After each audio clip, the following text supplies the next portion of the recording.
సామవేదములో తెలియజేయబడుతుంది.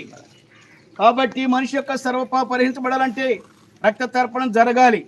ఆ యొక్క రక్తము కోడెల యొక్క రక్తము, గొర్రెపిల్లల యొక్క రక్తము, మేకల యొక్క రక్తము కాదు, కానీ తద్రక్తం పరమాత్మైన పుణ్యదాన బలియాగం. ఆ యొక్క రక్తము పరమాత్మైనటువంటి దేవుడే, పరిశుద్ధుడైనటువంటి దేవుడే ఈ లోకమునికి దిగి వచ్చి పాప పరిహారార్థ బలిగా రక్త తర్పణ చేస్తేనే తప్ప మనిషికి రక్షణ లేదని ఆ శ్లోకం తెలియజేస్తుంది.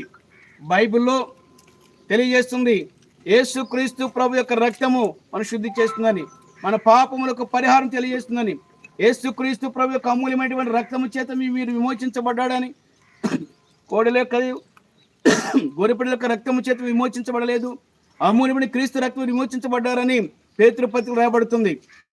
అదే రీతిగా దేవులారా ఎన్ని చోట్ల చూసినా ప్రభు యొక్క రక్షణ కార్యం తెలియజేయబడుతుంది. ఈరోజు మనందరం పాపులమే అనే సంగతి మర్చిపోవద్దు. తల్లి గర్భం నుండి పుట్టిన మనం అందరము పాపులమే. ఆ పాపం పరిహరించబడాలంటే విమోచన ఖరీదైన రక్తము కావాలి. ఆ రక్తము ఆల్రెడీ ఈ లోకమునకు 2024 సంవత్సరాల క్రితం శరీరాలుగా వచ్చేటువంటి యేసుక్రీస్తు ప్రభువారి ద్వారా జరిగింది. ఆయన చనిపోయాడు, మనుషుల చేత చంపబడ్డాడు, శిలువ శిక్షణ భరించాడు, చనిపోయినటువంటి ఆయన సమాధి చేయబడ్డాడు. ఈ రోజు ఆయన తిరిగి లేచేటువంటి దినము. తిరిగి లేచేటువంటి వాడు ఈ రోజు లేచేటువంటి వాడు కాదండి. 2024 సంవత్సరాల క్రితమే ఈ కార్యం జరిగించాడు. మరి ఆ సత్య సువార్త తెలియజేయడానికి మీ మధ్యకి మేము వచ్చాం.